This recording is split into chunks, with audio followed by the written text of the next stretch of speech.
অধিকাংশ 100-র মেরে 90 জন মা বাবা যারা আজ বৃদ্ধাশ্রমে থাকে তাদের খোঁজ খবর নিয়ে পাশে বসে কথা শুনলে দেখবেন চোখের পানি ফেলতেছে, হাও মাও করে। আমি যে কিশোরগঞ্জে পেয়েছিলাম, কিশোরগঞ্জ থানা, ওইটা হচ্ছে নীলফামারী জেলা।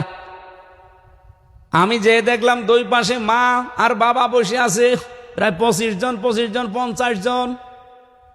একজনের কাছে একটু মাথা কাট করে বললাম, কি বাড়ি কোথায়, কি করেন, কেন এখানে এসেছেন?